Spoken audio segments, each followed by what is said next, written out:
que mais tarde nós poderemos saber o nome, com o encontro com Jesus de Nazaré, o grande médico de almas, a quem ela teve a oportunidade de encontrar-se, movida pela fé e pelo desejo de cura.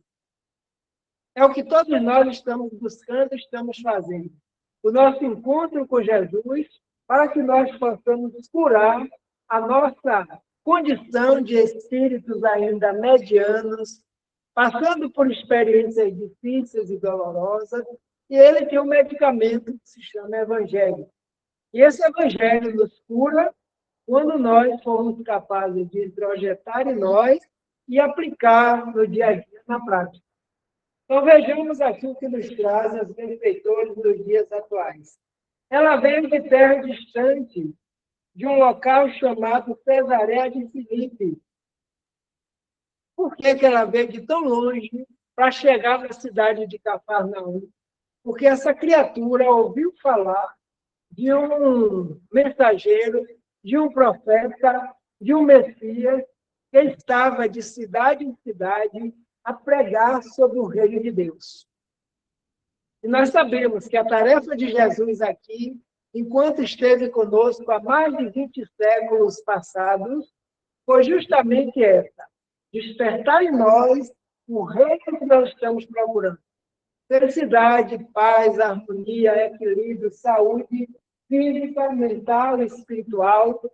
E ele vem nos mostrar como é que nós vamos conseguir alcançar esse reino, que ele afirma está em nós próprios, não está em lugar algum. Não está em lugar algum depois do desencarne, nem quando estamos encarnados, porque onde nós estivermos, o reino estará. Ele está na própria consciência.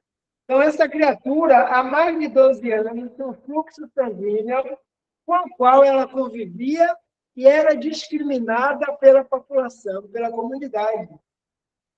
Porque não é de hoje que existe o preconceito, existe a discriminação. Naquela época também já existia. Ela se apresentava frágil, fraca, pálida, anêmica, porque o fluxo de sangue era ininterrupto. E nós sabemos que o sangue que caminha nas veias do corpo físico é ele que mantém nosso corpo. Quando nós estamos debilitados, isso se apresenta fisicamente em nossa aparência. Então, a criatura também se apresentava assim. E muitos se afastavam, muitos criticavam, muitos falavam, porque o nível dos espíritos daquele tempo ainda era também muito parecido com o tempo de hoje, com as disputas, com os preconceitos de cor, de raça, de social, de qualquer situação. Mas para esse mestre Messias chamado Jesus de Nazaré, não havia distinção, porque ele veio para todos, enviado pelo Pai, para conduzir a nós que estamos aqui no planeta Terra, neste momento. Quem sabe onde estávamos naquela época, há mais de 20 séculos atrás, quando Jesus se apresentava. Só Deus sabe onde nós nos encontrávamos. E esta criatura vindo de longe, ela é considerada uma pessoa que era desventurada. Para uns, era um castigo a doença dela. Imaginem. E hoje nós já sabemos que Deus, o Pai, Criador e mantenedor da vida, não utiliza método de castigo para com suas criaturas. Castigo ainda é uma linguagem nossa. Deus dá sempre a oportunidade para que todos nós possamos fazer diferente o que fizemos equivocado no passado.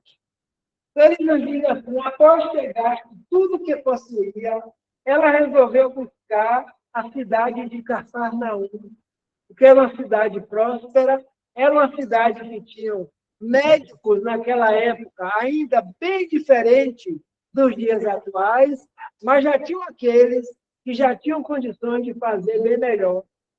Então, ela se dirige para lá. E chegou à cidade no momento em que esse sublime profeta Messias, chamado Jesus de Nazaré, também se encontrava. E ela já ouvia falar sobre ele, que ele curava cego, aleijado, coxo, manco, estropiado, obsidiado. A filha de Naim estava como morta, mas ainda não tinha falecido realmente o corpo. Ele retorna à vida porque tinha e tem conhecimento dos frutos que nos envolvem, que vai muito mais além do que nós possamos imaginar. Então, o que a criatura faz? Chegou à cidade, acabava de saltar nas brancas praias de Cafarnaum, pelo caminho, ela ouviu falar desse homem. Existe um ser chamado Jesus de Nazaré, que vem da cidade de Nazaré, que é considerado o Messias, o representante da lei divina aqui na Terra, que veio para ensinar, para encaminhar, para educar e também para auxiliar na cura de muitos espíritos que estavam em condições difíceis. Então, ela sabendo e movida por um princípio que está em germe em todos nós, que se chama fé, a fé é inata. Não existe espírito que não tenha essa possibilidade de construir um futuro, de perceber aonde quer chegar, em lugar melhor, movido pela fé. E os espíritos nos dizem, nós já fomos criados com a fé. Nós não precisamos mais pedir nem rogar coisa alguma ao Pai Criador, porque nós já possuímos tudo. Quantas vezes nós pedimos paciência? Quantas vezes hoje, no dia, nós devemos ter pedido, oh meu Deus, me dê paciência com fulano, com ciclano, com beltrano, mas nós já possuímos em germe todas essas qualidades e potencialidades precisam ser desenvolvidas. Como a semente de uma planta que nós ganhamos de presente, colocamos na terra e começamos a cuidar, adubar, molhar, até um dia ela germinar. Assim também, esse patrimônio de Deus em nós, chamado fé, que foi movido pela fé, que essa criatura busca Jesus no meio da multidão e diz para si mesmo, a multidão é intensa em torno dele, mas eu vou tocar, nem que seja nas vestes que ele está utilizando. Então, o que é isso? Fé. Pode ser do tamanho de um grão de mostarda, como fala o Evangelho, significando dizer que nós já nascemos com essa semente, já fomos criados com ela. Com o tempo, nós vamos desenvolvendo e um dia essa fé será capaz de remover qualquer montanha que possa surgir na nossa vida. E as montanhas nós sabemos que não são necessariamente montanhas físicas, montes de terra, mas são os desafios, as dificuldades que todos nós passamos no dia a dia. Então, movida por essa fé, no meio da multidão, ela se aproxima e toca sutilmente na roupa que ele estava vestido. E o Espírito Joana de Ângela nos diz hoje, através da psicografia do nosso irmão Divaldo, que Jesus, no estado em que se encontrava, usando uma roupa igual a de todos, ele era diferenciado. Por quê? Porque do seu íntimo, a luz que se expandia vai muito mais além. Uma luz que envolve o planeta inteiro. Uma luz que envolve todos os espíritos que aqui nos encontramos. Então, ela toca nesse momento.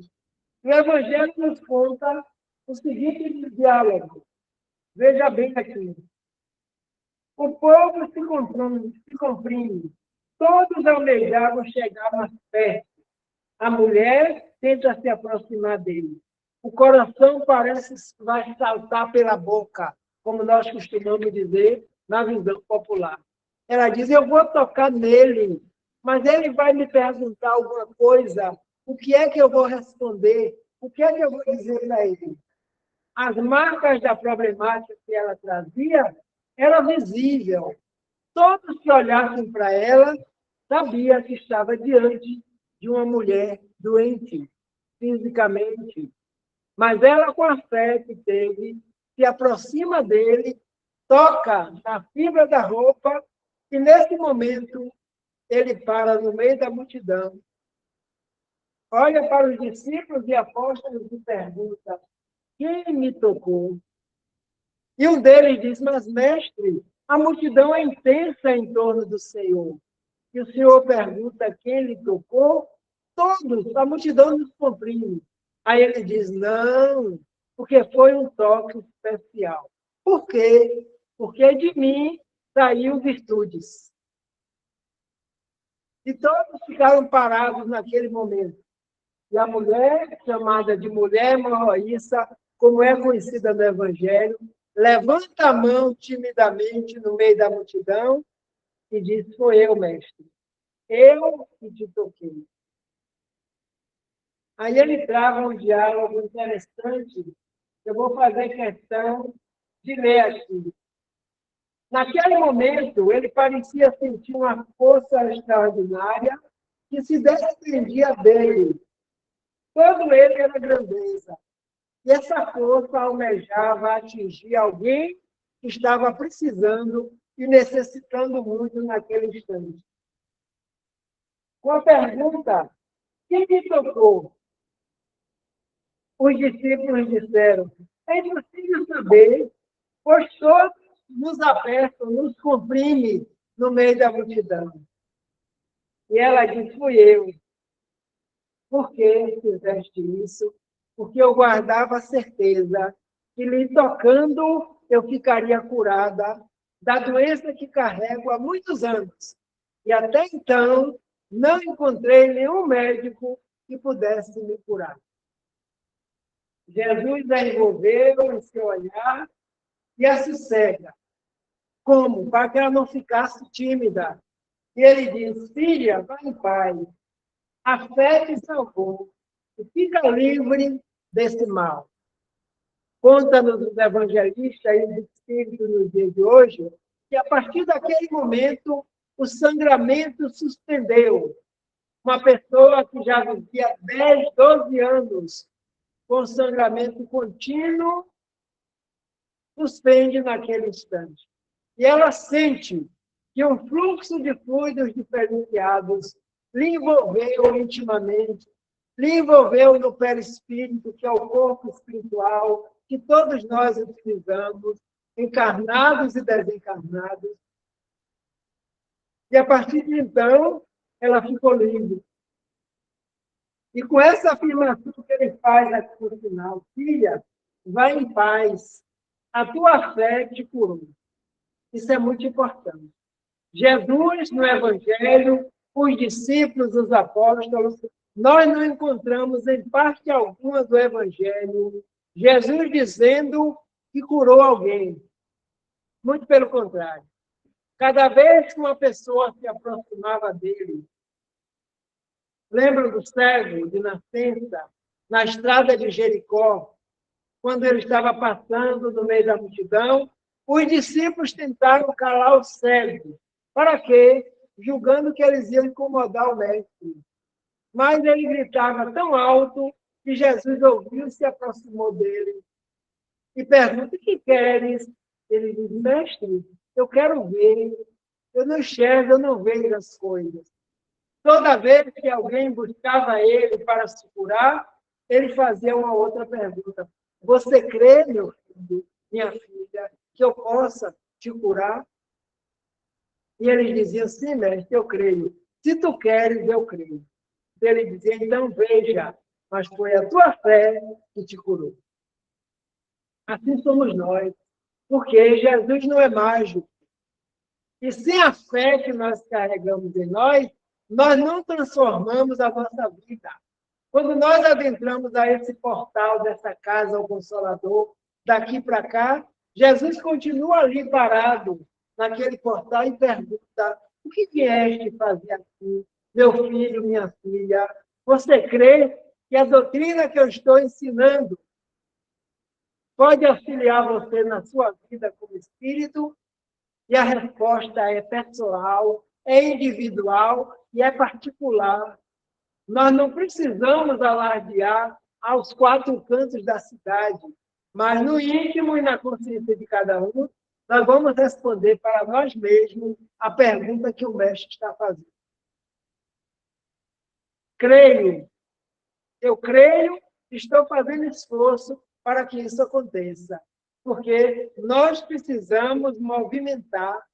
Nós não podemos crer e ficar apenas de braços cruzados, aguardando e esperando que as coisas aconteçam, caiam do céu, como diziam nossos antepassados, né? Não, nós precisamos ter fé e trabalhar com essa fé.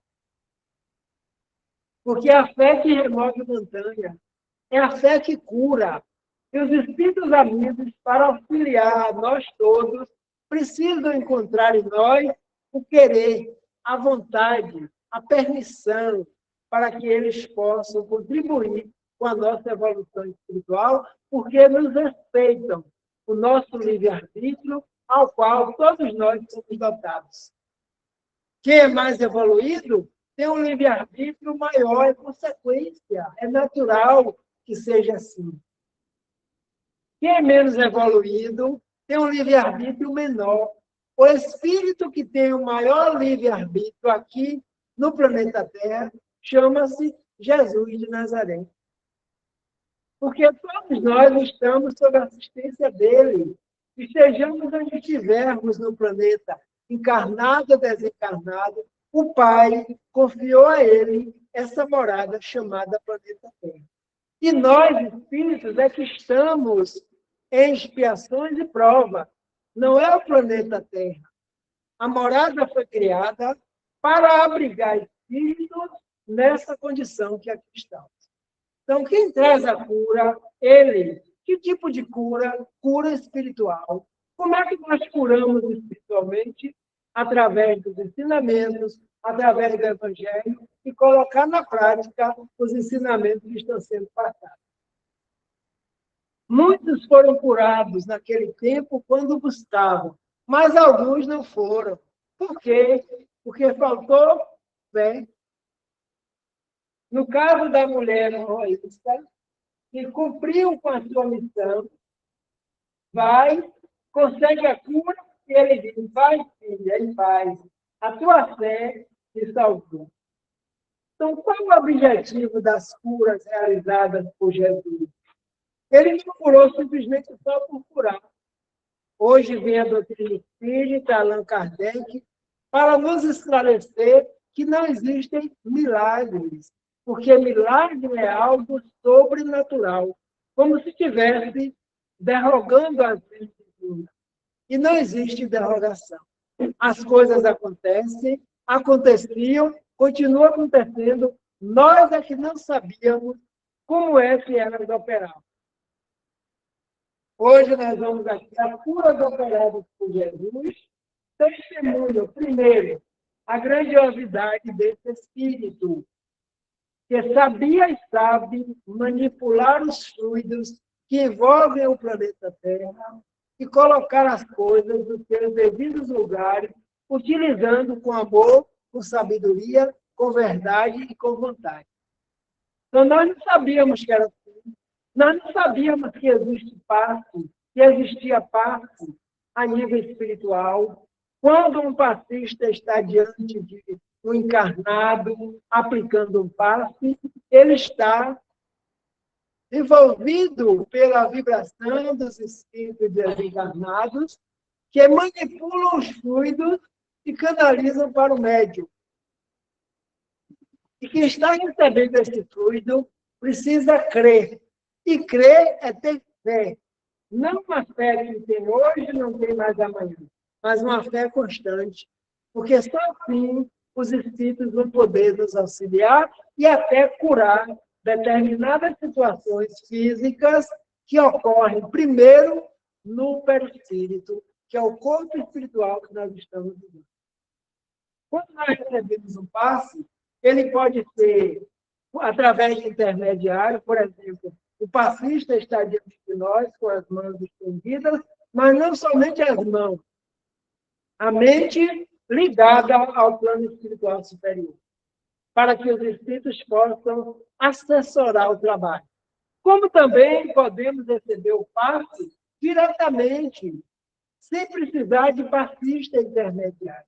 Para isso é necessário que nós tenhamos o quê? Fé e conhecimento. Fé que eu posso chegar aqui no centro, me envolver com o ambiente que o centro oferece energeticamente, me concentrar, fazer uma prece, e os irmãos espirituais fluidicamente envolvem os cuidados necessários para o equilíbrio. Porque muitos de nós estamos sendo assistidos, quer estejamos aqui presentes no Consolador, ou aqueles que estão em casa nos assistindo nesse momento.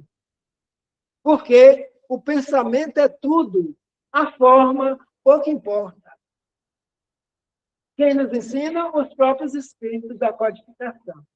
A fé, concentração. No momento da pandemia, eu gosto sempre de fazer essa reflexão. No momento em que a pandemia estava no auge e nós não podíamos estar juntos, desencarnados, cada um de nós ficamos no local, mas a mensagem espírita chegou pelas vias da tecnologia. E os espíritos desencarnados podem ir a qualquer lugar beneficiar quem quer que seja. Ou o indivíduo tem a fé, ou não tem. Só que os que têm fé estão abrindo um campo para receber esse auxílio.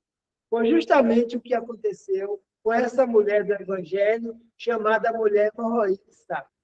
Fé, concentração, aprendizagem, porque os fluidos fazem parte do planeta.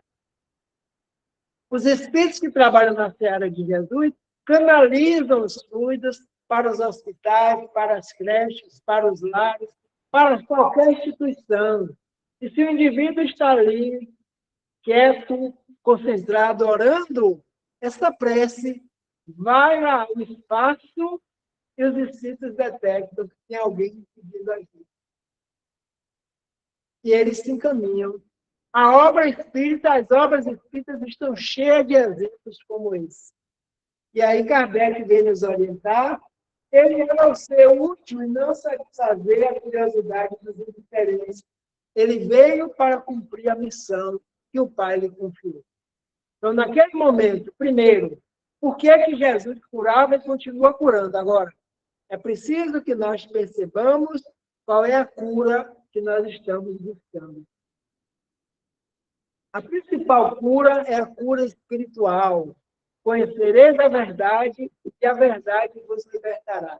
É o que nós estamos fazendo aqui agora, nesse momento, juntamente com a plena de espíritos desencarnados, que também foram atraídos para o ambiente, orientados por aqueles mais evoluídos e mais experientes do que nós, para que nós saibamos qual é o papel de Jesus aqui na Terra, que continua sendo, porque ele nunca nos deixou aqui no planeta, por isso que ele não volta, porque Jesus não saiu da condição planetária.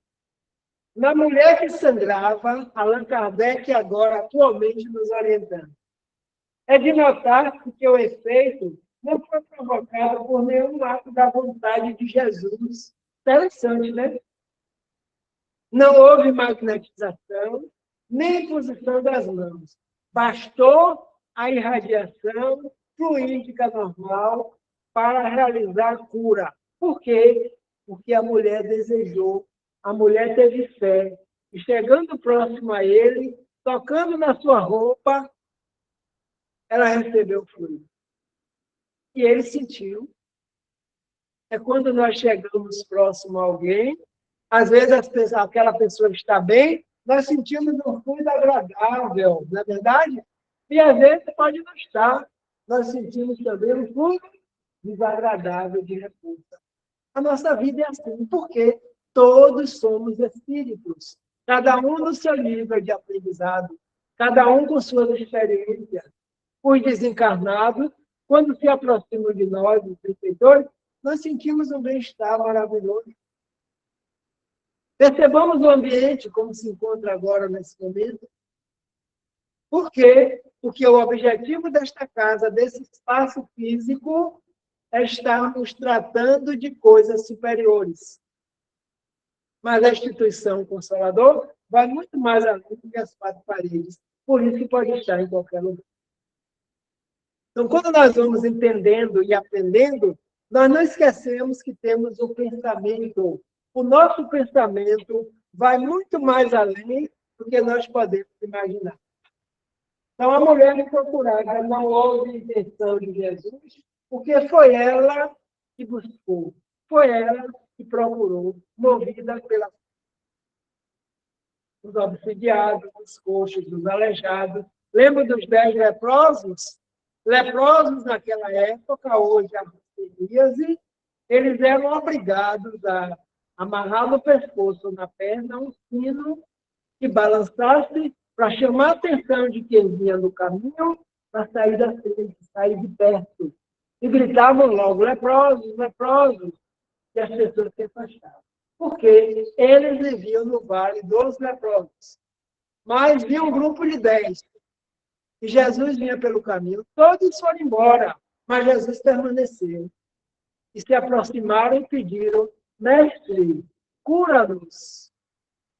E Jesus impõe as mãos sobre eles e mostra o evangelho que aquela doença física aparente começaram a diluir. E foram embora. Eram 10. Apenas um voltou para agradecer. Não é que Jesus fizesse questão do agradecimento, mas é porque ele disse, vai e mostra-se aos sacerdotes do templo, porque eles estão aguardando a vida do Messias. E ele é um exemplo. Depois ele pergunta, onde estão os outros? Foram embora, mestre.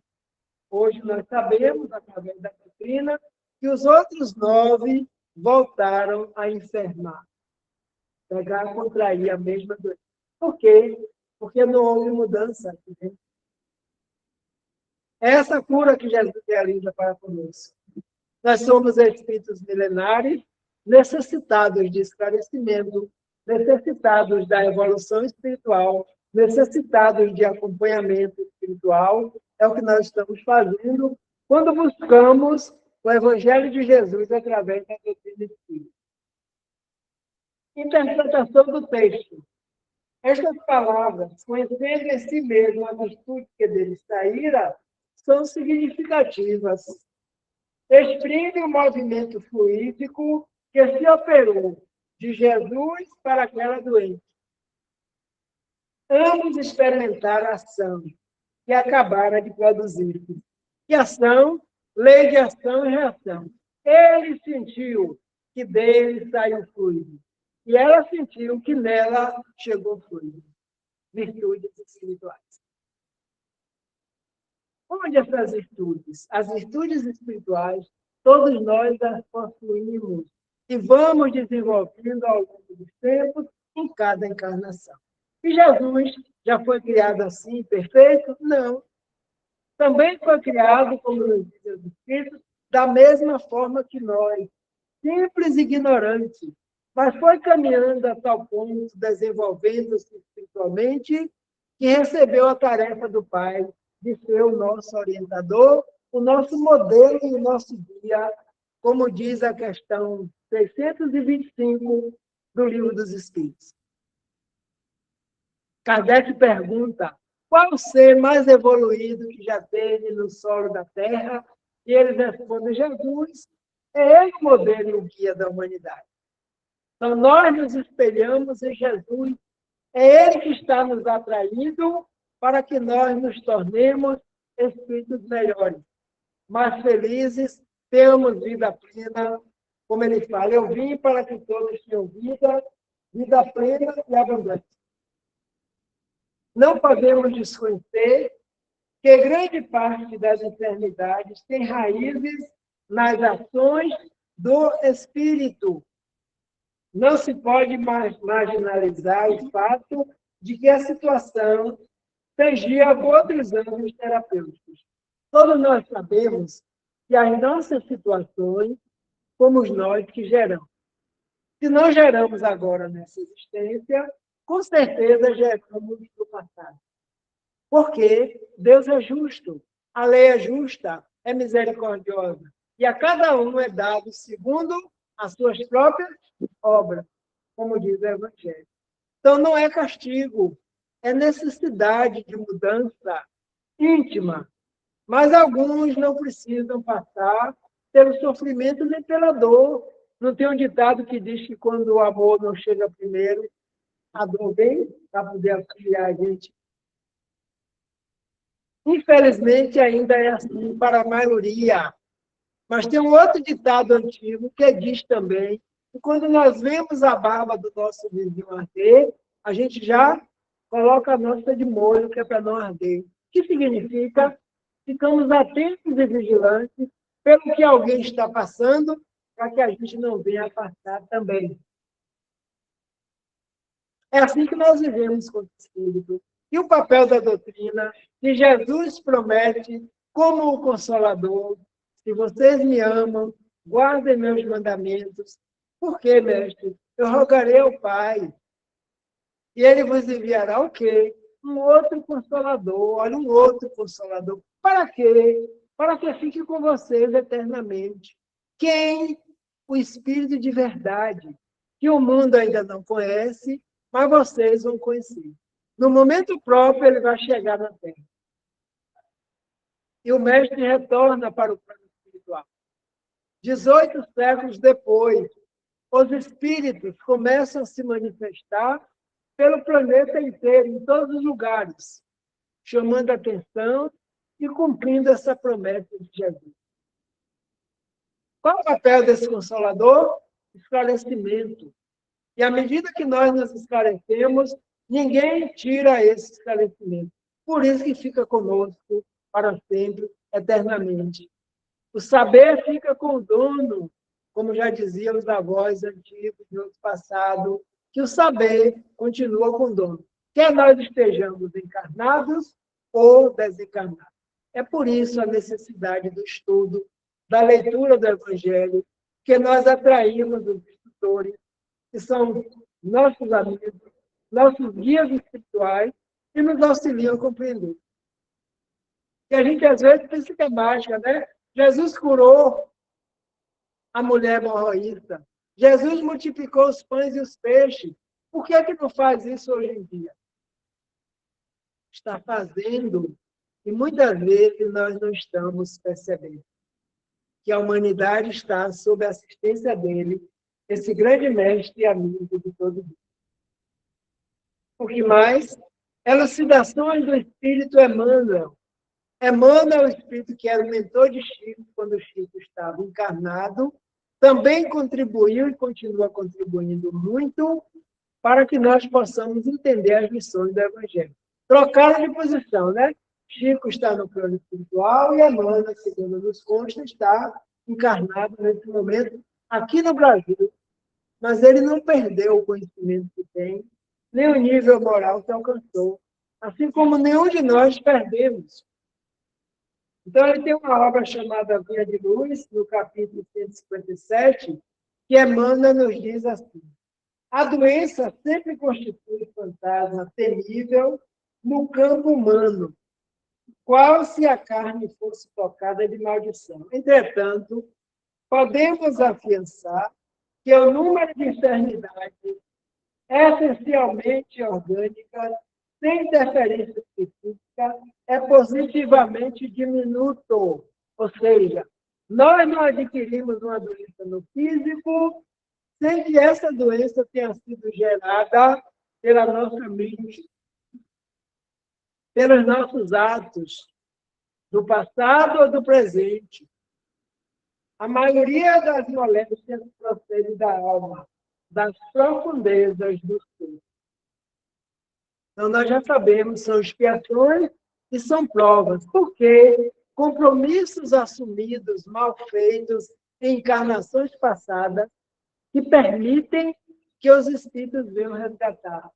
Por isso, Jesus libertava muito espírito que já se encontrava na condição que ele conhecia o íntimo. Jesus conhece o íntimo de cada um de nós. Jesus sabe onde nós estamos, como estamos, o que estamos fazendo, em que família nós estamos agora, porque ele afiançou no Evangelho, as ovelhas que o Pai me confiou, eu as conheço todas. E não pode ser diferente, né?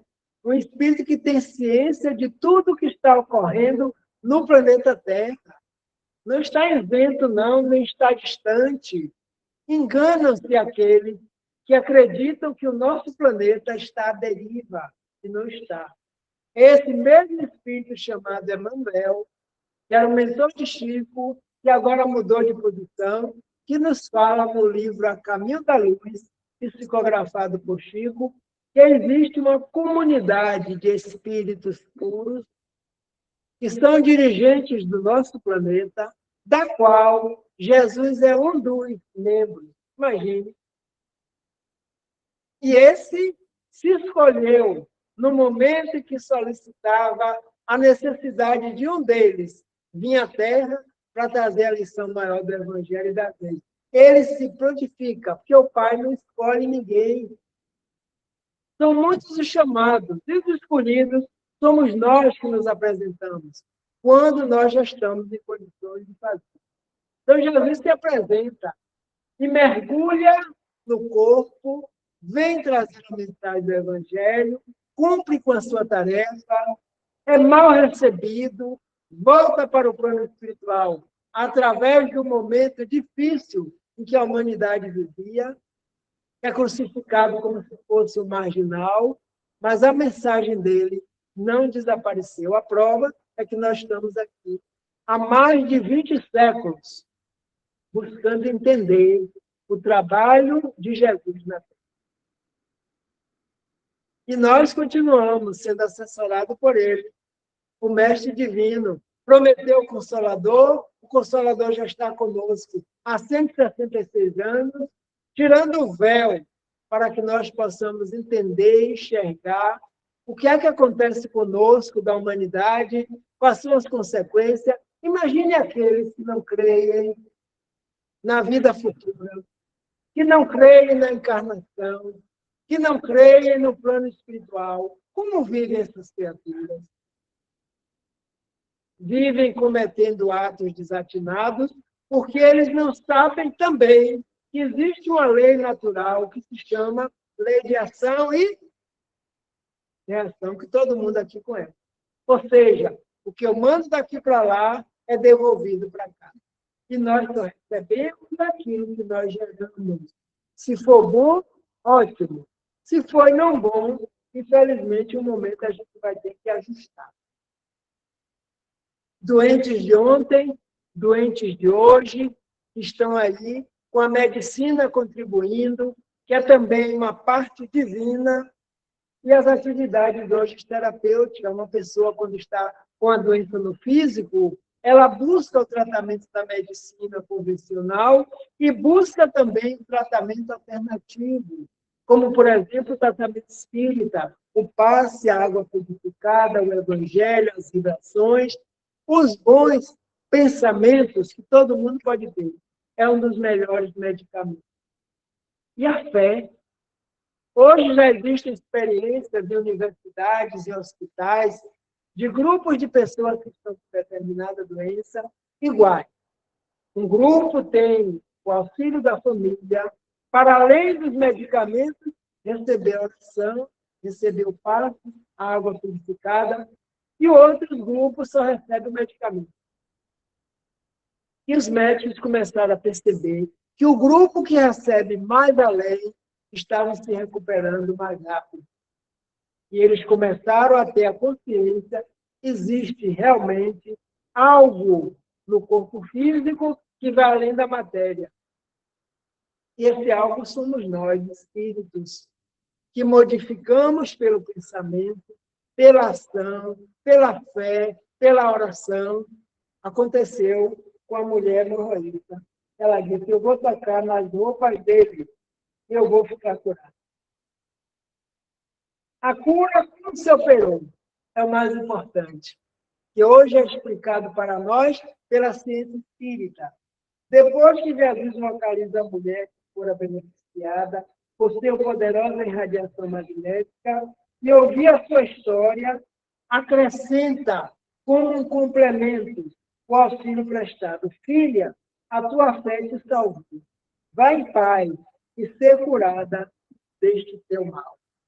Só ele poderia dizer dessa forma, porque só ele tem autoridade suficiente, fluídica, moral, para dizer a alguém, vá que a tua fé te curou. Por isso que os doutores da lei, os fariseus, perguntavam, quem é esse que perdoa até pecado? Que autoridade ele tem?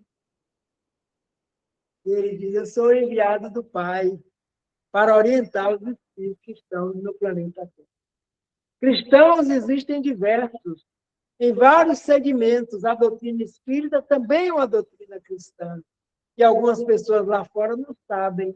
Então, cabe a nós, que estamos estudando doutrina espírita, frequentando o centro, aprender, saber, para quando estivermos conversando com essas criaturas, que muitas vezes taxam, nós dizemos, não, a doutrina espírita é uma doutrina orientada também por Jesus. Jesus é o nosso modelo. Jesus é o nosso guia. E as curas estão acontecendo a olhos vistos e muita gente não está enxergando. O importante não é apenas a restauração da saúde do paciente, em termos físicos, do que muitos podem operar pelo magnetismo. O segredo da cura, conduzida por Jesus, era o fim a que visava, reestruturar a moral da alma, fortificando-a. Então, curar o corpo pelo corpo, esse papel é da ciência humana, digamos assim. Porque a doutrina espírita não veio para competir com a ciência, com a medicina que aí está. Mas é uma alternativa para aqueles que creem, para aqueles que hoje se permitem fazer um tratamento espiritual, porque as equipes trabalhadoras da Seara de Jesus aprenderam com ele a impor as mãos dos fluidos do passo e restaurar o corpo físico.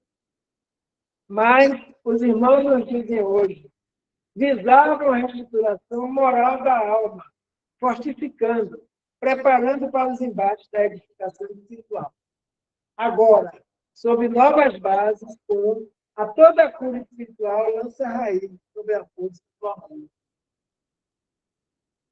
Por isso que ele nos pede, mestre, é o maior dos mandamentos. Ele dizia, o maior mandamento é amar a Deus sobre todas as coisas, porque é o Pai, é o Criador nosso. Esse é o primeiro mandamento, e o segundo, como é, todo mundo aqui sabe. Né? Tanto quem está presente como quem está distante, amar ao próximo como a si mesmo, porque o próximo, o outro, somos iguais. Somos todos centelhas de Deus. É assim que ele nos revela.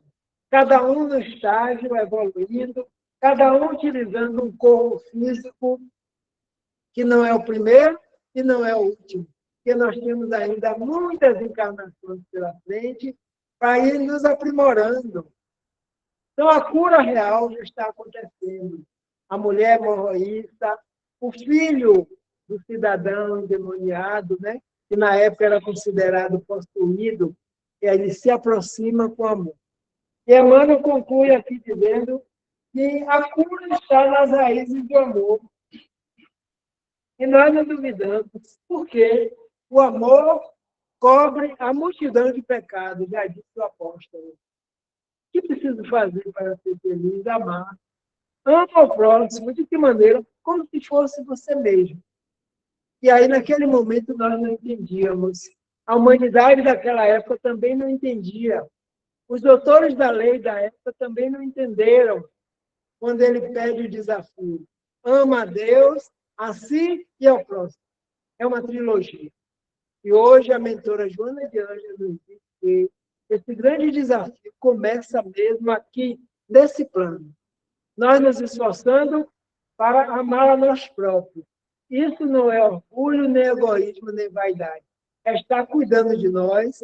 Como consequência, nós estamos cuidando do outro. Porque nós vamos desejar para os outros aquela felicidade que nós estamos buscando. Quanto é comum, quando nós conhecemos uma coisa boa, né? A gente pensa logo nos familiares. Ah, se fulano estivesse aqui agora ouvindo isso. Ah, se fulano também estivesse fazendo assim. Mas cada coisa na sua hora. Cada um no seu momento. E nós que somos portadores dessa mensagem, precisamos levá-la pela palavra e pelo exemplo. Fé. Um momento de cura muito especial que pode acontecer com todos nós. O estudo do Evangelho no lar. Antigamente, só os doutores da lei tinham a condição de ler a lei, estudar a lei, divulgar a lei. E Jesus, com 12 anos, estava no templo, no mesmo dos doutores da lei, tirando dúvidas que eles tiveram.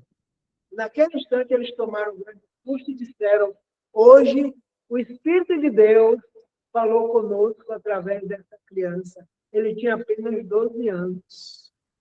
E hoje os Espíritos nos incentivam que nós, aqui estamos, podemos instalar a escola de Jesus em casa através do Evangelho no lar.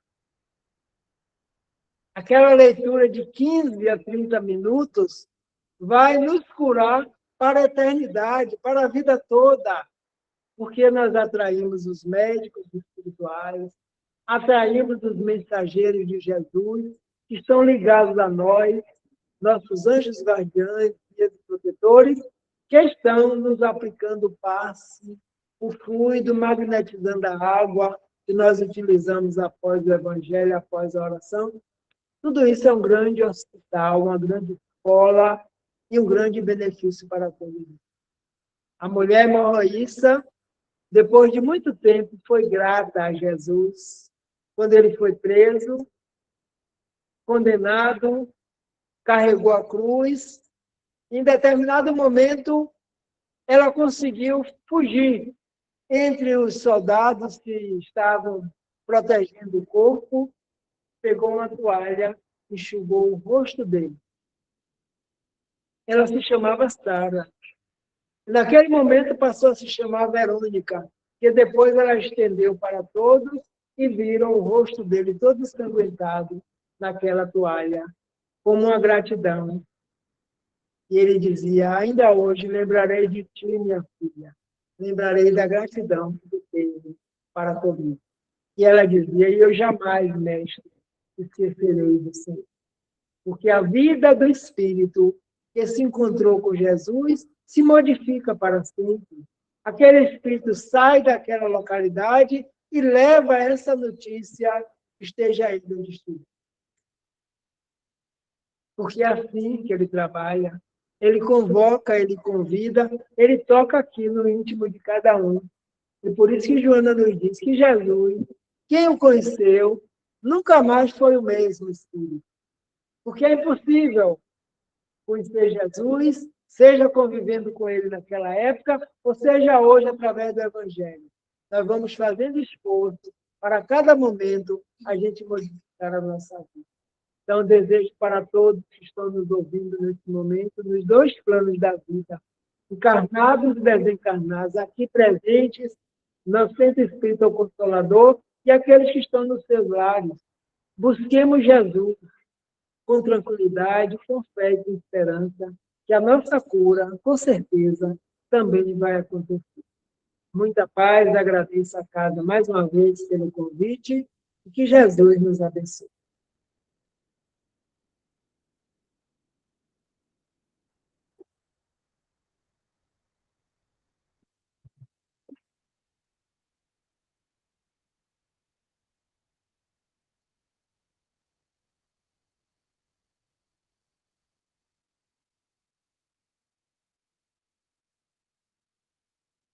É isso aí, meus irmãos. Resta-nos agradecermos a espiritualidade maior que assistiu, inspirou o nosso irmão e ele conseguiu nos passar a sua mensagem. Agradecer ao nosso companheiro, conosco aqui. Agradecer a todos vocês que aqui estão, os que assistem. E vamos passar a segunda parte do nosso trabalho.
Senhor Deus, Padre do Estado,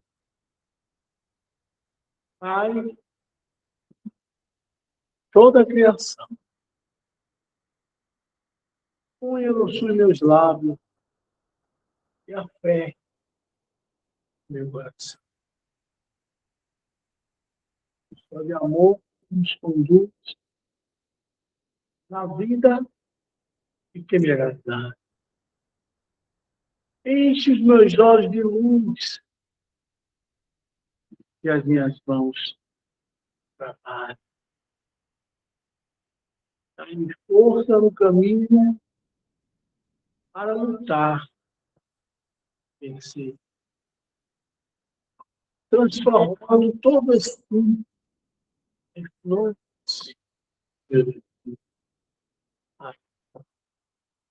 Não te esqueças de mim nas bênçãos.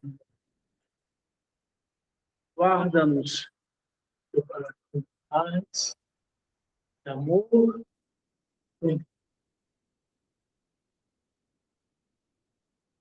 Jesus amado, resta-nos nesse instante agradecermos por mais essa oportunidade que nos foi dada de aqui estarmos reunidos em comum. Agradecermos por todas as bênçãos que temos recebido durante toda a nossa existência. Agradecermos, Mestre amado, por teres nos apresentado o Espírito, doutrina esclarecida. Agradecemos, Mestre,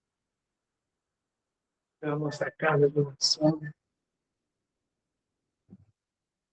Agradecemos a esses companheiros que nos antecederam, que fundaram, idealizaram, construíram e fundaram esta casa. Esse ponto de luz a iluminar toda essa comunidade. Obrigado, Mestre. E em teu nome, Jesus, em nome desta falange de trabalhadores da Conceara, dos mentores espirituais, da nossa casa de oração, um consolador, e colocamos um ponto final na nossa reunião da noite. Pedindo-vos ainda, Mestre, pelos em paz aos nossos lares. E assim seja. E assim seja. Mas encerrado, companheiros, vamos trabalhar nessas atividades. Sigamos em paz aos nossos lares.